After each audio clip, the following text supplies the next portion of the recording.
자, 우리 오늘 말씀은 복음입니다. 두 번째 시간인데 우리 본문 말씀을 읽도록 하겠습니다. 베드로전서 1장 24절 25절. 우리 한국어로만 하니까 크게 힘있게 하겠습니다. 시작. 그러므로 모든 육체는 풀과 같고 그 모든 영광은 풀의 꽃과 같으니 풀은 마르고 꽃은 떨어지되 오직 주의 말씀은 세세토록 있도다 하였으니 너희에게 전한 복음 곧 이 말씀이니라. 너희에게 전한 복음이 곧 이 말씀이니라. 자, 말씀은 복음이다. 우리 2016년 주제 말씀으로 계속적으로 이어지는 말씀입니다. 우리 지난주에도 우리 배웠듯이 태초에 말씀이 계시니라. 태초에 복음이 있었다라는 말과 같다고 보시면 됩니다. 태초에 예수님이 계셨다. 태초에 말씀이 계셨다. 말씀, 복음이 있었다라고 이해하시면 됩니다. 여러분이 예수 그리스도를 영접했다, 예수 그리스도를 믿는다, 그러면 복음을 믿는다, 복음을 들었다라는 의미입니다. 자, 그래서 복음을 지난주에는 복음을 전한다는 것은 첫 번째로 우리가 말씀을 묵상하고 말씀을 가르치고라고 배웠어요. 예수님처럼 말씀을 하나님께서 주신 말씀을 계속적으로 묵상하고 하나님의 말씀을 잘 가르치고 또한 순종하는 것이 그것이 복음입니다. 두루마리를 빠는 것에 대해서 우리가 요한계시록 22장에도 살펴봤던 것처럼 두루마기를 빠는 것, 계속적으로 그 말씀을 묵상한다는 의미를 배웠습니다. 예수님은 어린 나이에도 회당에 나가서 그 바리새인들, 그 서기관들, 그 율법사들하고 이렇게 대화를 했어요. 말씀을 가지고. 예수님이 13살 때 부모가 요셉과 마리아가 어린 소년 예수를 잃어버렸잖아요. 예루살렘에서. 예루살렘 어디에서 찾았냐면 3일 뒤에 찾았는데 예수님께서 성전에서 말씀을 가르치는 목사나 전도사, 신학자들하고 대화를 했어요. 말씀으로. 정말 놀랍지 않습니까? 예빈이보다 한두 살, 저 뒤에 있는 형제 정도 나이에 대화를 했다는 거죠. 자, 두 번째로는 병을 치료하고 귀신을 내어 쫓았습니다. 예수님께서 이 땅에 오신 분명한 목적은 바로 전도라고 하셨습니다. 사람들의 병을 치료하셨고 귀신을 내어 쫓으셨어요. 전도하기 위해서 오셨는데 그 부수적으로 그 전도의 그 과정 가운데 병을 고치고 귀신을 쫓고 기적을 행하시는 놀라운 일들을 하셨다는 것입니다. 죽은 지 3일이나 된 나사로를 살리셨어요. 아무도 기대하지 않았지만 나사로야 일어나 나오너라 라고 그 말씀으로 명령하심으로 나사로가 붕대를 감은 채로 문이 열리고 무덤에서 걸어 나왔다는 것이죠. 이것이 복음이라고 우리가 배웠습니다. 또한 우리 삶에 이렇게 나사로처럼 죽은 것이 많아요. 벌써 3일이나 되고 이미 썩어서 냄새가 나는 우리 삶에 죽어 있는 것 같은, 나는 안 돼, 이 절망적이야, 나는 뭐만 해도 안 돼, 내 감정은 맨날 슬퍼, 맨날 화가 나, 뭔가 내 감정적으로 내 삶적으로 죽은 것들이 굉장히 많은데, 이럴 때 예수님께서 이 복음, 이 말씀으로 하신 것 같이 누구야 일어나라 라고 명령해야 됩니다. 우리 한번 다시 지난주에 했던 것처럼 한번 해보겠습니다. 자신의 이름을 넣으면서 내 속에 있는 모든 것들아, 죽어 있는 것들아 일어나라 라고 명령하겠습니다. 누구야 일어나라. 이렇게 간단하게 두 문장. 시작. 요라마 일어나라. 크게. 시작. 요라마 일어나라. 다시 한번. 저보다 더 크게, 마이크보다 더 크게. 시작. 요라마 일어나라. 일어나는 것입니다. 이것이 예수님께서 원하시는 말씀이고 복음입니다. 죽어 있을 필요가 없어요. 나는 원래 이래, 내 감정은 원래 이래. 예수님께서 하나님께서 계속적으로 모세에게, 여호수아에게 강하고 담대하라. 내가 이미 이 땅을 너에게 허락했다. 강하고 담대하라. 일어나라.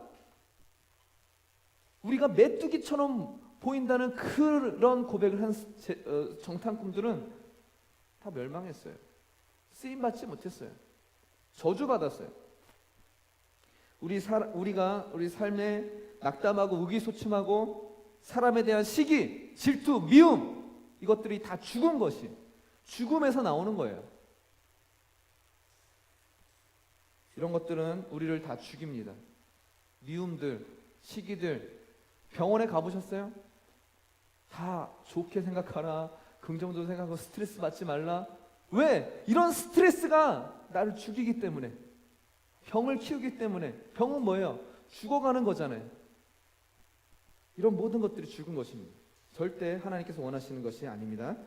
다시 한번, 마지막으로 다시 한번 크게, 이럴 때 정말 이 회복이 일어났으면 좋겠어요.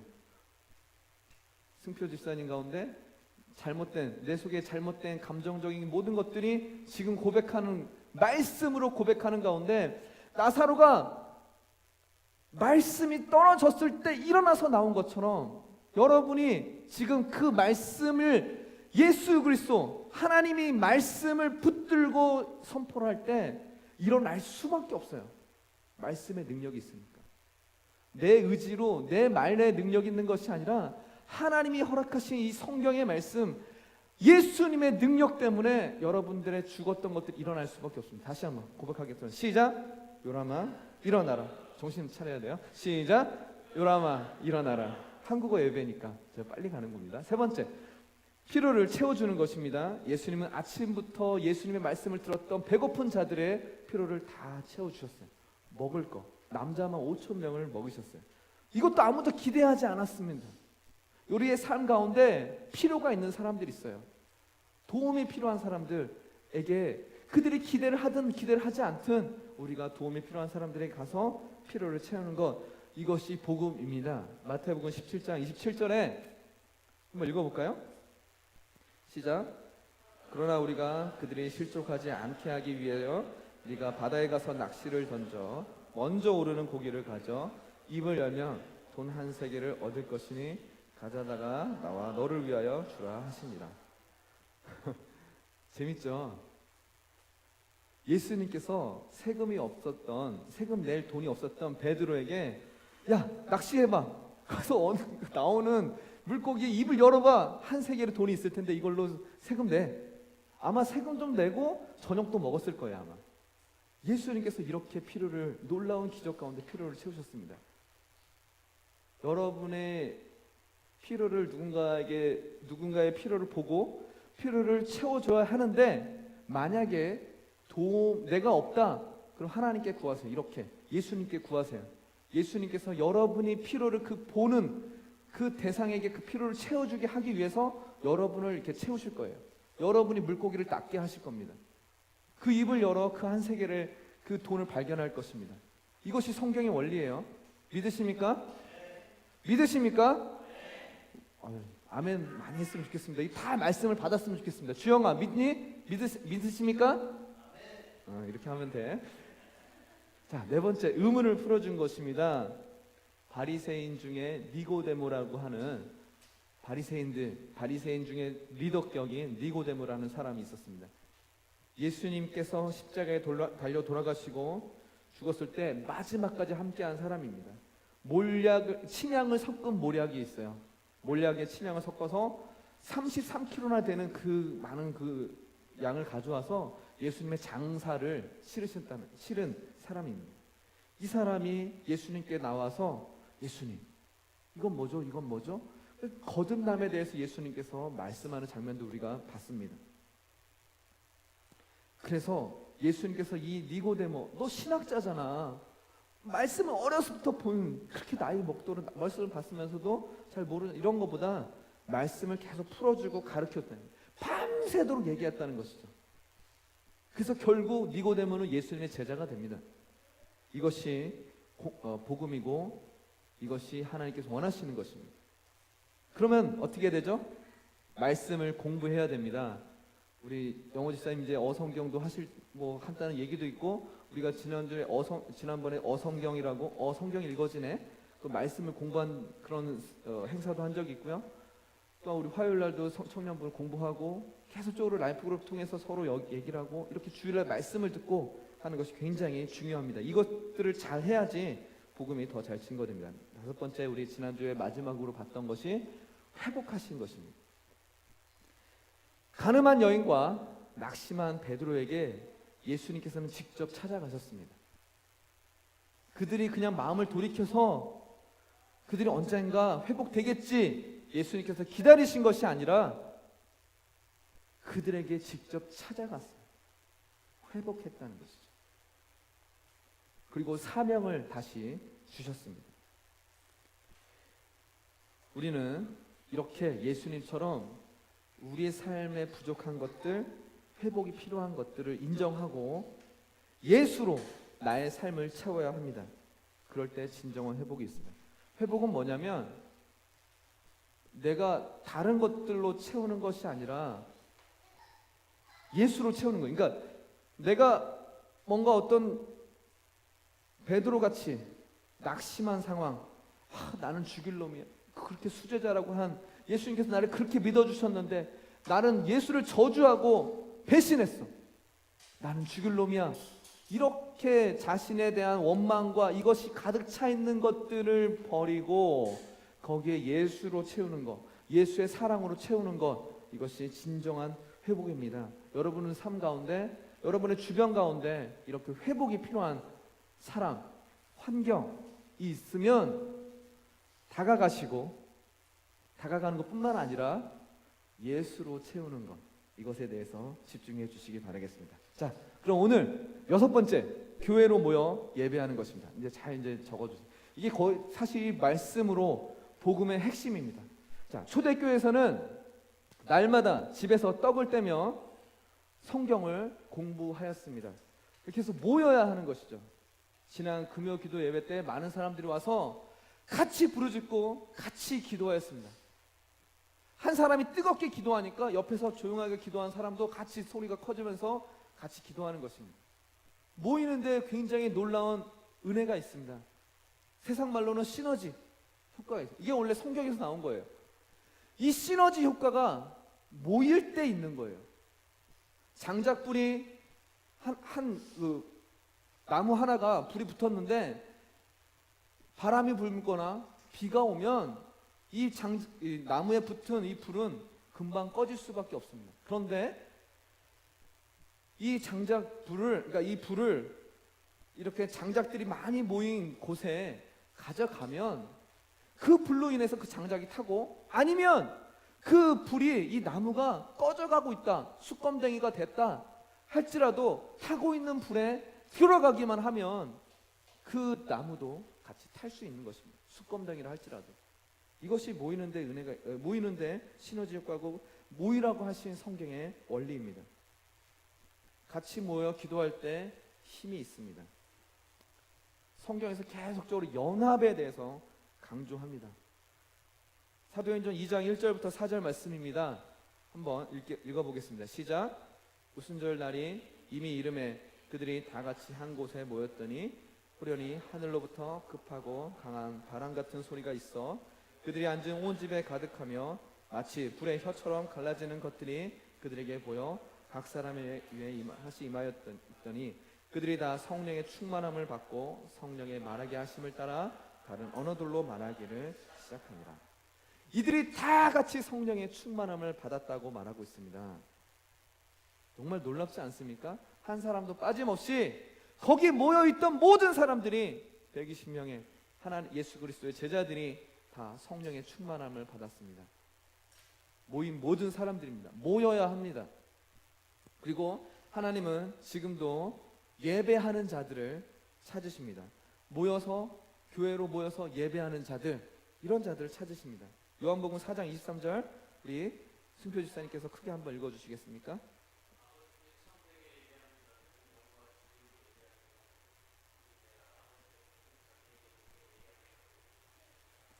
하나님 아버지께서는 예배하는 자들을 찾으십니다. 진정으로 예배하는 자들입니다. 저와 여러분은 지금 하나님을 예배하고 있습니다. 그렇죠? 하나님께서 여러분을 다 보고 계신다는 말씀입니다. 우리가 지금 이렇게 예배하는 건 단순히 주일이기 때문에 11시 한국 예배라니까 그냥 습관적으로 형식적으로 이 자리에 있는 것이 아니라 예배는 생명이기 때문에 하나님을 만나는 순간이기 때문에 내가 이 예배 자리에 있으면 하나님께서 예배하는 자를 찾으시고 만나 주신다는 그 기대로, 그 은혜로 이 자리에 있는 것이어야 됩니다. 굉장히 중요한 말씀들이 있어요. 주님에 집중해서 잘 들어야 돼요. 예배가 얼마나 중요한지. 예레미야 26장 2절부터 3절입니다. 여호와께서 이와 같이 말씀하시니라, 너는 여호와의 성전뜰에 서서, 이게 예레미야에게 임하신 말씀인데, 여호와의 성전뜰에 서서, 성전은 예배하는 곳이에요. 제사하던 자리예요. 유다 모든 성읍에서 여호와의 성전에 와서 예배하는 자에게 내게 명령하여 이르게 한 모든 말을 전하되 한마디도 감하지 말라. 그들이 듣고 혹시 각각 그 악한 길에서 돌아오리라. 그리하면 내가 그들의 악행으로 말미암아 그들에게 재앙을 내리려 하던 뜻을 돌이키리라. 예배하기 위해 성전에 모이고 예배하기 위해 하나님을 찾기 위해 노력하던 자들에게 하나님이 말씀하시려고 하는 그 말씀을 들을 수 있는 은혜를 허락하십니다. 이해가 되시죠? 예배하려고 하는 자들에게 하나님의 뜻, 하나님의 말씀이 한마디도 빼지 않고 그들에게 전해져서 그들이 멸망으로 가고 있던 길들을 하나님 말씀을 들음으로 생명으로 옮길 수 있겠다, 이 말이에요. 그 밑에 이어지는 말씀입니다. 예레미야 26장 7절. 예레미야가 여호와의 성전에서 이 말을 하매 제사장들과 선지자들과 모든 백성이 듣더라. 저와 여러분이 지금 이 예배 자리에서 하나님의 말씀을 듣고 있습니다. 선지자가 됐든 제사장이 됐든 하나님의 말씀 많이 알든 모르든 하나님의 그 부르짖음, 하나님의 그 가슴을 찢는 그 외침, 회개하라. 네가 잘못된 길로 가고 있다. 예배하라. 말씀이다. 복음이다. 이런 하나님의 외침을 여러분들이 지금 듣고 있습니다. 그랬을 때 멸망의 길이 아니라 생명의 길로 옮겨질 줄 믿습니다. 아멘. 한마디도 감하지 말고, 저도 굉장히 목사로서, 말씀을 전하는 자로서 갈등이 될 때가 약간 있어요. 이 말씀을 하면 어떤 성도는 불편할 텐데, 이 말씀을 하면은 우리 교회 헌금이 좀 줄어들 수도 있는데, 저는 어떨 때 헌금하지 말라고 그럴 때도 있거든요. 헌금하지 마세요. 여러분의 준비가 되지 않으면. 헌금을 왜 하는지 모르겠으면 헌금하지 마세요. 예수님을 만나기 전까지 헌금하지 마세요. 형식적으로 하지 마세요 라고 말할 때도 있거든요. 호원에 가서 했더니 정말 힘들었습니다. 헌금이 아니라. 어떤 친구는 정말 하나님 은혜에 감격해서 진짜 제대로 하기 시작하기도 하는 그런 좋은 현상도 있긴 하지만 어쨌든 힘들어요. 그런데 예레미야에게 한마디도 감하지 말라라고 해요.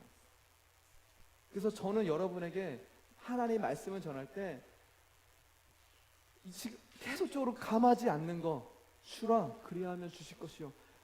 정말 이게 십자가를 지는 것, 고통, 어려움, 예수 믿으면 복 받아요. 근데 그 복은 여러분이 생각하는 그 복이 아닙니다 라고 말할 때도 있을 수도 있어요. 변개시키고 약간 꼬우고 하나님의 말씀 그대로 전해야 되는데 어떤 세상적인 어떤 가치관들이 들어가서 변개시킨 말씀들이 이 땅에 교회 안에도 난무합니다. 그랬을 때 정말 회개하고 하나님께 돌아오기가 힘들 수도 있어요. 예배는, 그래서 우리가 예레미야 입을 통하여 경고의 말씀을 하심을 듣고 재앙을 면할 수 있어야 됩니다. 변개된 말씀으로 이 땅에서 잘 살고, 물론 이 땅에 잘 사는 거 하나님 원하십니다. 오해하지 마시고, 나의 만족을 누리는 그런 삶이 아닌 하나님의 영광을 돌리는 삶이 되고 삶이어야 재앙을 면할 수 있다고 오늘 말하고 있습니다. 예배하는 자만이, 하나님의 전에 나와 예배하는 자만이 하나님의 복된 말씀을 들을 수 있습니다. 화요 모임, 주일 예배 등 또한 금요 기도 예배 등 예배 자리에 나와야 됩니다. 그리고 주님을 만나고 성도들과의 교제가 있는 건 이것이 복음, 입니다. 예배 준비는 언제부터 할까요? 주일날 예배 준비는 토요일부터, 토요일 저녁부터 편안하게 주무시고 늦게까지 뭘 하지 마시고 편안하게 주무시고 아침에 나와서 졸지 마시고 네, 예배 준비를 해주시기 바라겠습니다. 7번째, 같이 웃고 같이 우는 것입니다. 우리는 계속적으로 복음이 무엇인지 살펴보고 있어요. 예수님께서는 이 땅에 그 복음을 전하기 위해서 이 땅에 오셨다고 말씀하셨습니다. 그래서 예수님이 하신 모든 것이 복음하고 연관이 되어 있어요. 자, 마태복음 20장 34절 한번 같이 읽어보겠습니다. 시작. 예수님께서 불쌍히 그들이 보지 못함을 보고 불쌍히 여기셨습니다. 마음을 아파하셨다는 것이죠. 그들의 고통을, 눈먼 자들의 고통을 모른 채 하지 아니하시고 불쌍히 여기셨습니다. 자, 9장 36절. 무리를 보시고 불쌍히 여기시니 이는 그들이 목자 없는 양과 같이 고생하며 기진함이라. 리더가 없어서, 목자가 없어서 어디로 갈지 몰라. 물이 있고 저곳으로 가면 꼴이 있어서 너네가 배부를 수 있어, 너네가 목마르지 않아 라고 이끌 수 있는 목자가 있어야 되는데, 사꾼인 목자가 그냥 놀고 있는 거죠.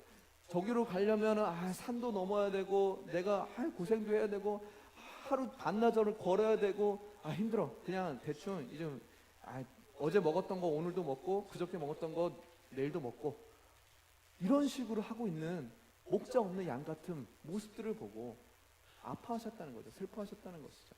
진정한 말씀이 없어서 제사장들이, 율법사들이, 서기관들이 진정으로 말씀으로 온전히 서 있지 못해서 자기 마음대로 자기의 배를 채우려고 하는 그 모습을 보시고 아파하셨다는 것입니다. 요한복음 11장 33절 35절. 친한 친구인 나사로의 죽음을 직접 보시고 무덤 앞에서 예수님께서 우시는 장면입니다. 예수님께서 우시는 장면이 성경에 많이는 안 나와요. 그 예루살렘 성전을 바라보시면서, 예루살렘께서 이성하기 전에 예루살렘 성전을 바라보시면서 우는 장면이 나와요. 왜 우냐 하면은 예루살렘 성이 이제 무너질 거니까. 예수님께서는 미래를 미리 보시고 예루살렘 성이 멸망할 거니까 얼마나 가슴이 아파요. 당신의 사랑하는 제자들, 사랑하는 친구들, 가족들 고통 가운데 있을 것이니까. 또한 이렇게 나사로를 보시면서 친한 친구의 죽음을 보시고 우시고, 또 이런 장면들이 몇 군데밖에 안 나옵니다.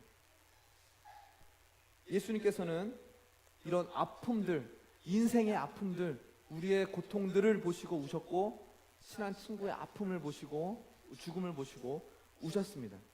우리는 이렇게 누군가 아파하고 있으면 같이 옆에서 있어주고 같이 울어주고 하는 것, 이것이 예수님께서 하신 복음의 말씀으로 복음입니다. 우리 이웃의 아픔을 모른 척 하지 마시고 북한 땅에 고통당하는 사들을 위해서 계속적으로 기도해 주시고, 또한 열방에 아파하는 사람들, 복음이 필요한 사람들, 예수님처럼 그들과 함께 울고 그들과 함께 즐거워하는 자들과 같이 즐거워하는 것입니다. 로마서 12장 15절.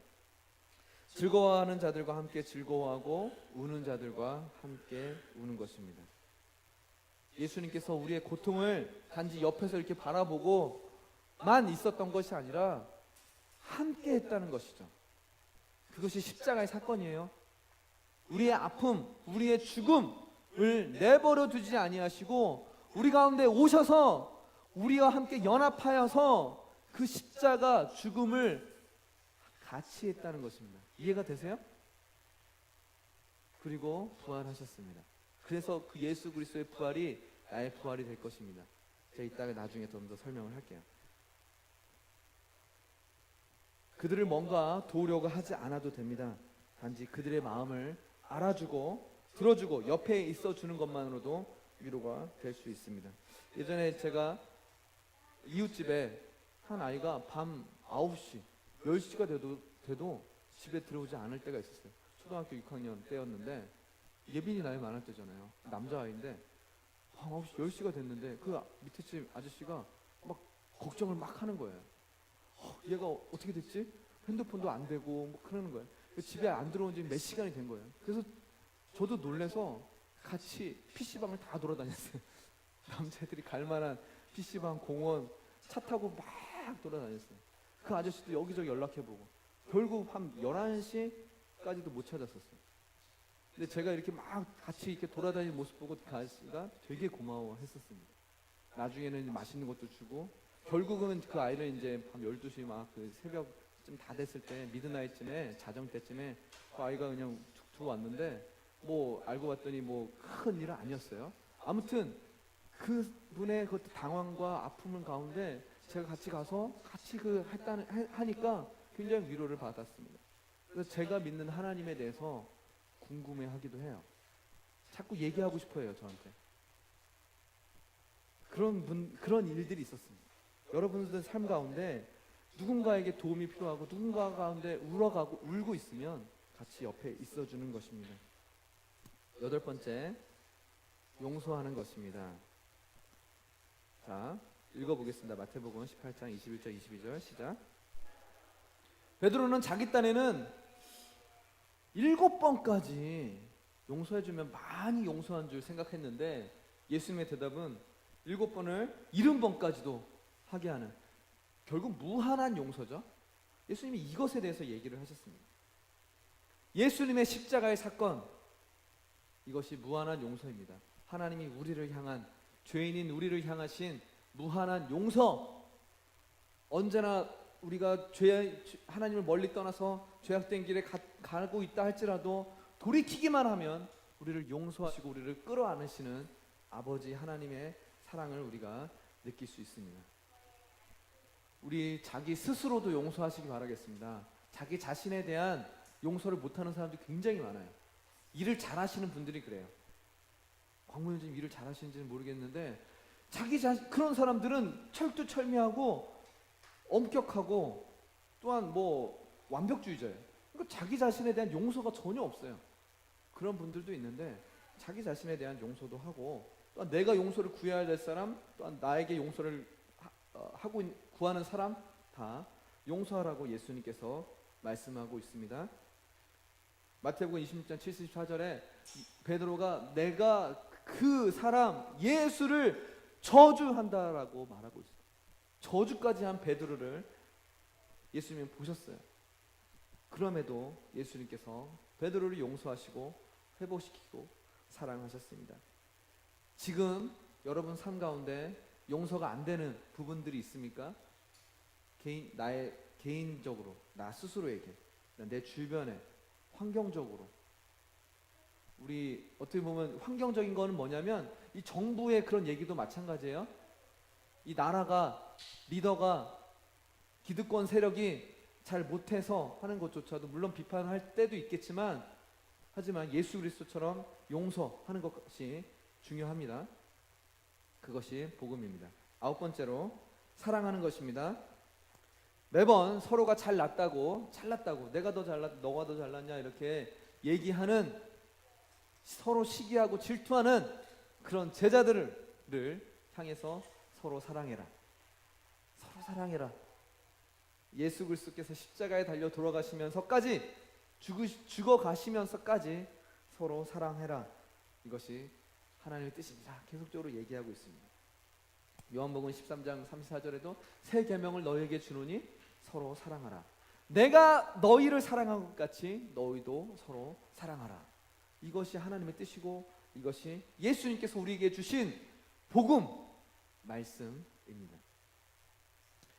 요한일서 4장 7절에도 사랑하는 자들아 우리가 서로 사랑하자. 사랑은 어디서부터 옵니까? 하나님께 속한 것이니 사랑하는 자마다 하나님으로부터 나서 하나님을 아는 것입니다.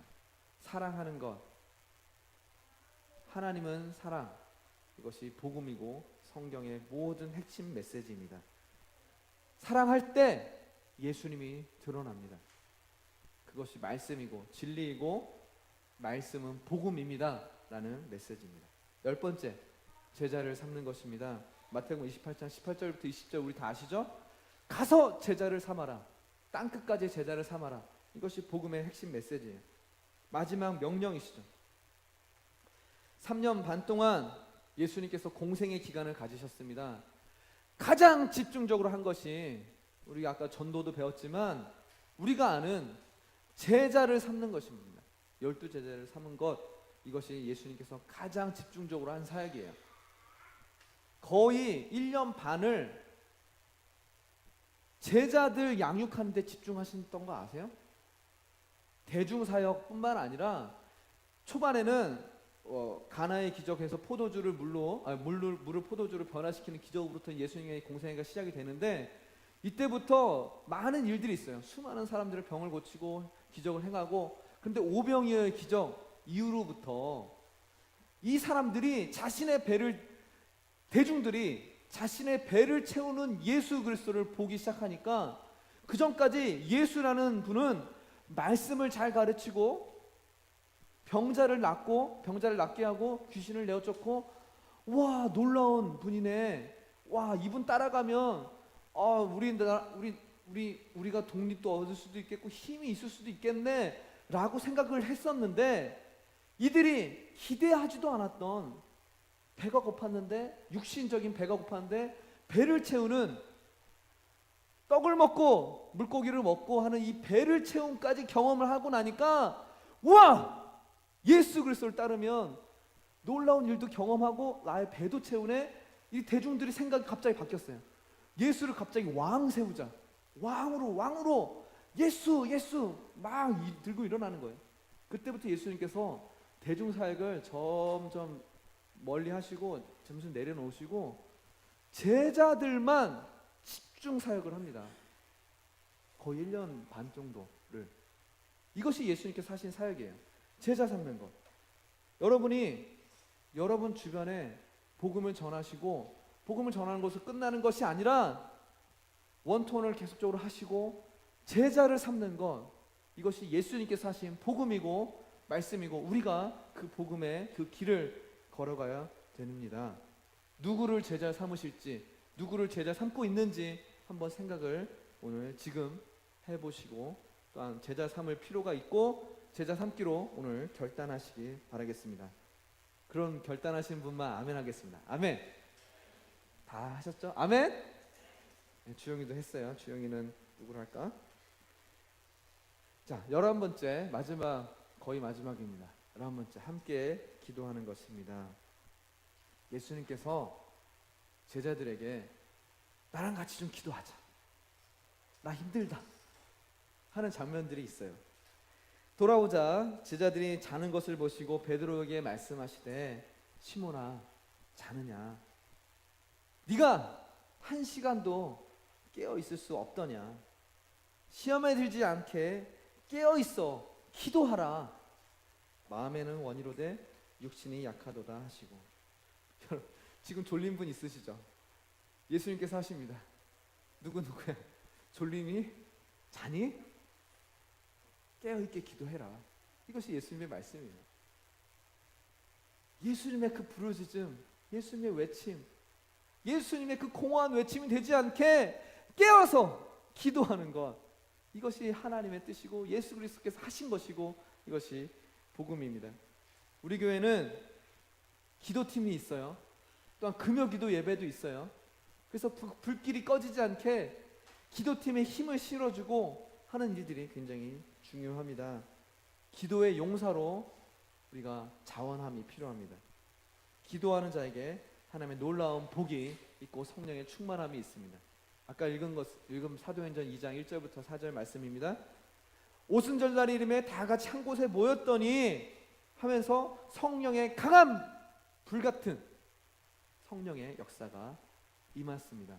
이렇게 모여서 기도할 때 놀라운 성령의 충만한 역사가 있을 것이고 응답이 있을 것입니다. 이것이 복음입니다. 마지막으로 십자가를 지는 것입니다. 사실 이것이 가장 핵심입니다. 복음 하면 십자가입니다.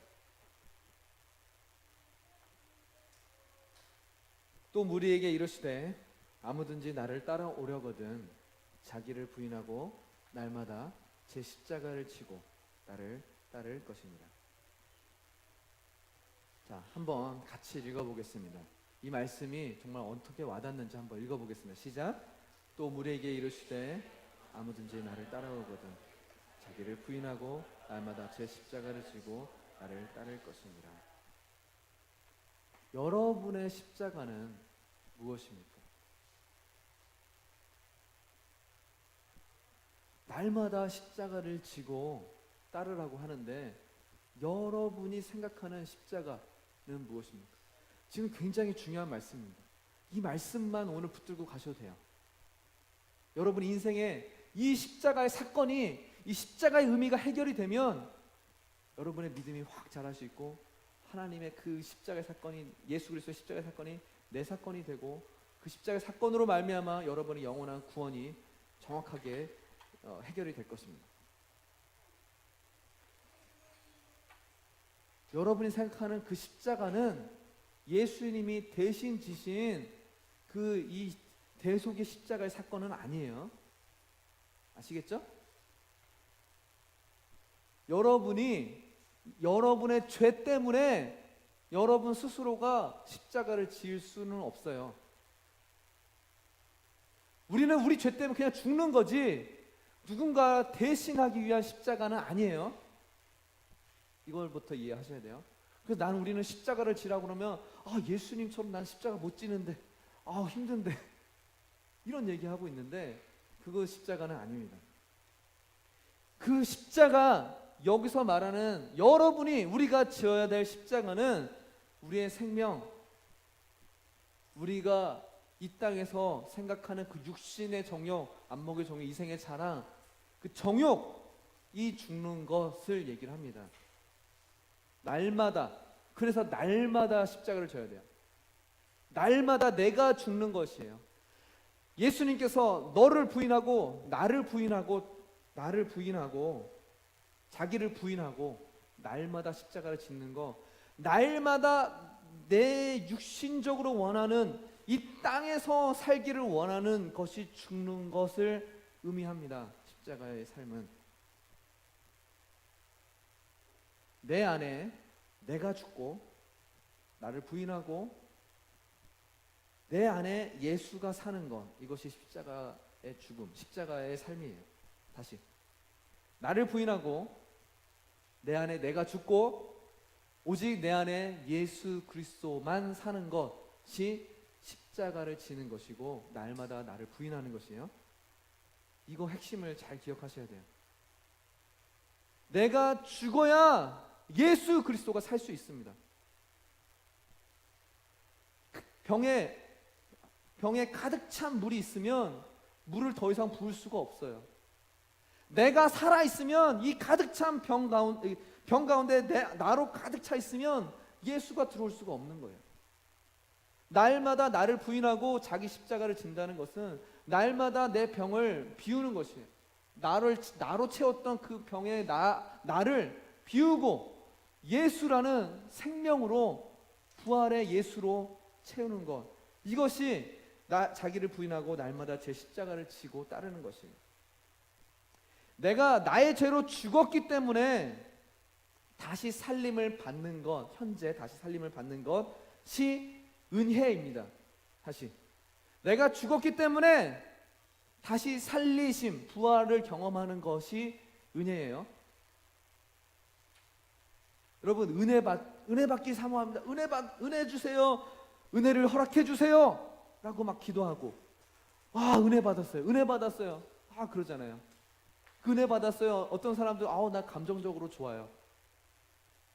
막 TV 같은 데 보면 노래를 정말 잘하는 거 보면 은혜가 충만하네. 막 그러는 복면가왕이나 이런 것들 보면 누가 은혜라는 말들을 쉽게 쓰는데, 은혜라는 것은 내가 죽고 예수 그리스도의 그 부활이 다시 살림을 받는 것이 은혜예요. 오늘날 많은 기독교인 가운데 이 은혜가 사라졌습니다. 은혜의 의미가 굉장히 많이 퇴색되어 있어요. 은혜가 없는 것은 십자가의 죽음이 없기 때문이에요. 이거 오늘 알고 가셔야 돼요. 오늘 이거 완전히 깨닫고 자기 것 되고 자기 것 만들고 가셔야 돼요. 은혜가 부족한 것은 여러분이 이 십자가로 제대로 나아가지도 않았고 이 십자가의 죽음을 경험하지 않았기 때문에 이 부활을 경험하지 못하는 것이에요. 죽지 않았기 때문에 생명을 경험하지 못하는 것입니다. 여러분, 이렇게 고백합니다. 나는 죄인입니다. 나 같은 죄인 이렇게 고백하죠. 정말 벌레만도 못한 먼지 같은 존재인 나, 그러면서 막 고백을 하잖아요. 그런 고백을 할 때 이 십자가의 그 고통이, 이 십자가의 죽음이 느껴져야 합니다. 사실 제가 지금 좀 어려운 얘기들을 많이 하고 있는데 이거 오늘 깨달으면 어떻게 보면 대박이에요. 대박. 오늘 이거 깨달으시기 바라겠습니다. 나는 죄인이라 할 때 십자가의 고통까지 느껴지십니까? 아니면 속으로는 내가 지은 죄가 이 정도까지인가? 죽을 죄 정도는 아닌데 라고 고백을 할 때도 있지 않습니까? 이 정도 죄를 지은 것 가지고 내가 죽기 하겠어 라고 속으로는 생각하고 있지는 않습니까? 내가 죽을 만한 죄를 지은 것은 아니지만 그래도 성경에 죄에 있는 사람은 사망이라고 그러고 목사님이 자꾸 죄인이라고 그러니까 기분이 자꾸 찝찝하고 천국에 갈 수 있을지 마음이 안 놓였는데 어느 날 갑자기 소식을 들었는데 누군가 나를 위해서 대신 죽었대, 내 죄를 위해서 대신 죽었대. 그 말을 들음으로 인해서 좀 마음이 놓이는 정도의 삶을 살고 있지는 않습니다. 그 예수, 그 사람의 죽음에 대해서 우리가 통곡하고 울고 있는지, 정말 그 죽음이 나의 죽음인지 생각해 보시기 바라겠습니다. 그냥 예수 그리스도 십자가의 그 죽음, 나를 대신한 대속의 은혜 감사합니다 정도인지, 아니면 정말 그 죽음이 내 것이 됐는지 살펴보시기 바라겠습니다. 내가 죄인이 아니라고 생각하고, 아니 죽을 정도까지의 죄인은 아니라고 생각하고 굳이 십자가를 지을 필요까지 없다고 생각하는 이유가, 지금 내가 마치 가늠하다가 현장에서 붙잡혀온 그 여인의 모습이거나 세리, 삭개오의 모습이거나 그런 모습이 아니라, 그 죄인으로서가 아니라 그 가늠한 여인을 붙잡아온 바리새인들, 서기관들, 그 현장에서 가늠한 여인을 죄인, 이 죄인, 이 여인 붙잡아서 예수님께 들이미고 어떻게 할까요? 예수님, 그렇게 정죄하는 우리의 모습은 아닌지 생각해 보시기 바라겠습니다. 그래서 나는 누가복음 18장 9절부터 14절 말씀처럼, 나는 저 사람처럼 가늠하지도 아니하고 도둑질하지도 않고 세리처럼 불의 토색하지도 아니하고 그런 사람입니다라고 감사 기도를 드렸던, 성전에서 소리치면서, 마을 그 사거리에서 소리치면서 하나님께 나는 저런 사람들과 같지 않습니다라고 감사 기도 드렸던 그 바리새인들과 같은 우리의 모습은 아닙니까? 그래서 은혜가 없는 거예요. 나 자신의 그 진짜 그 죄에 대한 철저한 고백과 이 죄가 죽음이라는 것에 대해서 정확하게 깨닫고 진짜 예수와 같이 죽는 것, 그래서 진정한 부활, 진정한 은혜를 체험하는 것이어야 됩니다. 죄는 내가 지었는데 죽음을 예수가 함께하는 것입니다. 이것이 하나님의 사랑이에요. 자, 죽음을 두려워하지 마시고, 자, 죄를 내가 지었는데 내가 죽는데 예수가 나와 같이 함께해서 죽는 것이에요. 왜? 나에게는 부활의 능력이 없기 때문에.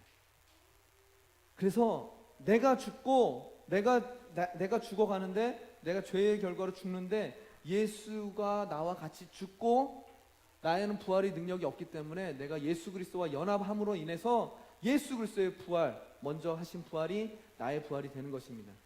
이것이 성경에 있어요. 로마서 6장 3절부터 5절 마지막에 집중하시고, 무릇 그리스도 예수와 합하여 세례를 받은 우리는 그의 죽으심과 합하여 세례를 받은 줄을 알지 못하느냐. 예수 그리스도와 합하여 같이 세례를 받았대요. 그러므로 우리가 그의 죽으심과 합하여 세례를 받음으로 그와 함께 장사되었나니 예수 그리스도와 함께 우리가 죽었다고 정확하게 말하고 있습니다. 이는 아버지의 영광으로 말미암아 그리스도를 죽은 자 가운데서 살리심과 같이 우리로 또한 새 생명 가운데서 행하게 하려 함이라. 예수 그리스도와 함께 죽었고 예수 그리스도의 부활, 나의 부활이 되어서 예수 새 생명 가운데 행하게 하심이다 라고 정확하게 나와 있습니다. 만일 우리가 그의 죽으심과 같은 모양으로 연합한 자가 되었으면 또한 그의 부활과 같은 모양으로 연합한 자가 되리라. 여러분의 은혜가 없는 것은 주일마다 말씀의 은혜를 못 받고 주일에 감격이 없는 것은 예수 그리스도와 죽지 않았기 때문이에요. 나의 죽음이 가늠한 여인과 같지 아니하고 불의하고 토색하고 도둑질하는 사람들처럼 같지 않기 때문에, 나의 죄는 좀 더 고상한 죄이기 때문에 라고 생각하는 그런 교만함이 어느 정도 있기 때문에 은혜가 덜한 것입니다. 나의 죽음을 나의 죽음만으로 버려두지 아니시고 예수님께서 나와 함께 하셨습니다. 다시 말하지만 나에게는 부활의 능력이 없기 때문입니다. 이것이 하나님의 놀라운 섭리예요. 놀라운 은혜고 하나님의 사랑입니다. 그래서 내가 죽는 것이 중요해요. 죽음을 두려워하지 마세요. 내가 죽는 것이 중요합니다. 내가 죽어야 부활이 있어요. 그러면 예수 그리스도 혼자 죽으신 거예요. 내가 죽지 않고 내가 여전히 살아있어서 다시 예수 그리스도의 그 부활, 은혜가 내 것이 안 되는 거예요. 내가 같이 예수와 죽는 것이 중요합니다. 그 십자가의 사건은 현실이고 지금 여러분의 삶 가운데, 저와 여러분의 삶 가운데 현실이고 지금 일어난 사건입니다. 갈라디아서 2장 20절 이제 말씀 마무리하고 하겠습니다. 갈라디아서 2장 20절 말씀입니다. 내가 그리스도와 함께 십자가에 못 박혔나니 그런즉 이제는 내가 산 것이 아니요 오직 내 안에 그리스도께서 사시는 것이라. 이제 내가 육체 가운데 사는 것은 나를 사랑하사 나를 위하여 자기 자신을 버리신 하나님의 아들을 믿는 믿음 안에서 사는 것이라. 내가 그리스도와 함께 십자가에 못 박혔습니다. 우리는 신앙생활이라는 것을 하고 있습니다. 자, 신앙생활 하고 있으신 분 손 들어보세요. 한 분? 두 분? 중요해요. 믿음 생활 하고 있는 분 손 들어보세요. 같은 말이에요. 여러분은 지금 무엇을 믿고 있습니까? 무엇을 믿고 있어요? 우리는 예수께서 죽으시고 나를 위해서 대신 죽으시고 3일 만에 부활하시고 그 예수 그리스도를 믿기만 하면 구원이라고 믿습니다. 사실이에요. 아멘? 저도 이걸 믿어요. 그런데 방금 계속 우리가 얘기하는 것처럼 거기서 놓친 것이 있어요. 이 땅의 기독교인들이 놓친 것이 있어요. 믿는 자들이 놓친 것이 있는데 뭐냐면 예수님과 내가 연합, 같이 죽었다는 것에 대해서 놓치고 있고 안 죽으려고 그래. 살아있어요. 이 병에 나로 가득 채워져 있어요. 나의 욕망, 나의 욕심, 나의 성공, 나 잘 되는 것, 나만 드러나는 것, 하나님의 영광, 예수 그리스도가 드러나는 것, 예수 그리스도 먼저 드러나는 것이 아니라 이 병 안에 나만 가득 차 있어요. 예수가 부어줄 수가 없어요. 무엇을 우리가 믿습니까? 예수 그리스도께서 나를 위해 십자가를 죽으시고 부활하셨습니다. 3일 만에 다시 오실 것입니다. 우리가 이걸 믿는 거 아니에요. 이거밖에 없어요. 그런데 연합해서 죽음에 대해서 그 연합하여 죽어야 연합하여 부활할 수 있습니다. 그것이 천국이고 그것이 진짜 신앙이고 진짜 믿음이에요. 반드시 죽음 후에 부활이 있는 것입니다.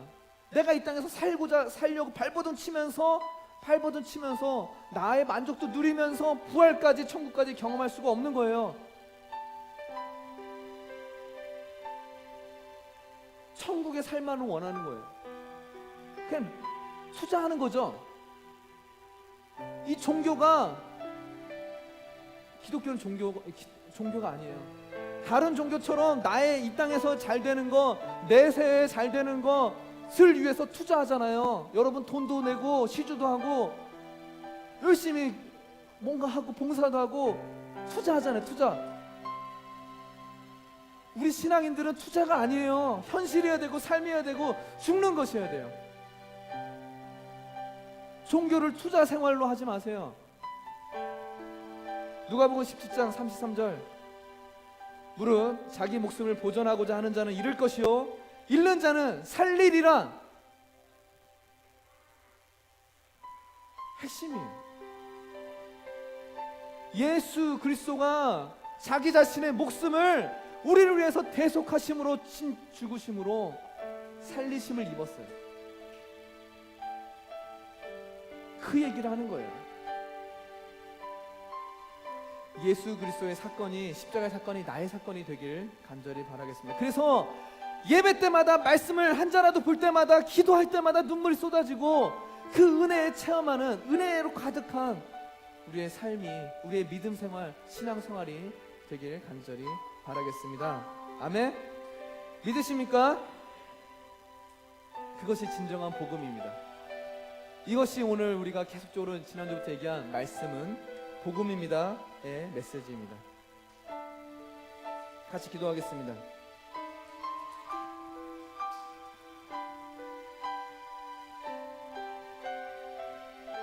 십자가를 지신 분은 예수입니다. 예수님은 말씀 그 자체입니다. 그 말씀은 복음입니다. 우리가 예수와 연합하여 말씀이신 예수의 삶을 사는 것입니다. 이해되십니까?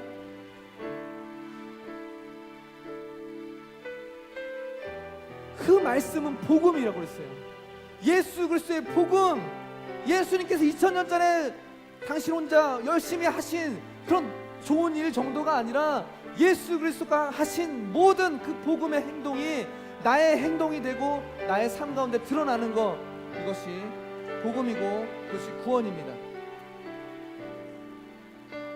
예수님이 기도하며 흘린 땀이 나의 핏방울이 되는 삶, 사람을 긍휼히 여기고 같이 울고 같이 웃고 용서하고 사랑하고 같이 기도하고 예수의 삶을 나의 삶 속에 녹여내는 것, 아니 예수와 같이 연합해서 예수의 삶처럼 사는, 예수의 삶처럼이 아니라 예수의 삶을 살아가는 것, 이것이 복음입니다. 그럴 때 여러분이 예수의 삶을 살아갈 때 진정한 복음이 증거될 것입니다. 이 땅에 개독교라고 욕하고 있는 이 땅 가운데 예수 그리스도의 복음이 증거되지 않고 있습니다. 우리가 예수의 삶을 살지 못하고 있기 때문이에요. 이미테이트, 그냥 복제도 아니고 그냥 따라 하려고만 하는 정도입니다. 죽지는 않으면서. 그러면 이 시간 같이 기도할 때 예수 그리스도의 십자가의 사건이 나의 사건이 되게 해달라고, 그리고 그의 예수 그리스도의 부활이 나의 부활이 되게 해달라고, 또한 내가 예수 그리스도로 가득 채울 수 있게 해달라고 오늘 말씀을 생각하면서 같이 기도하겠습니다.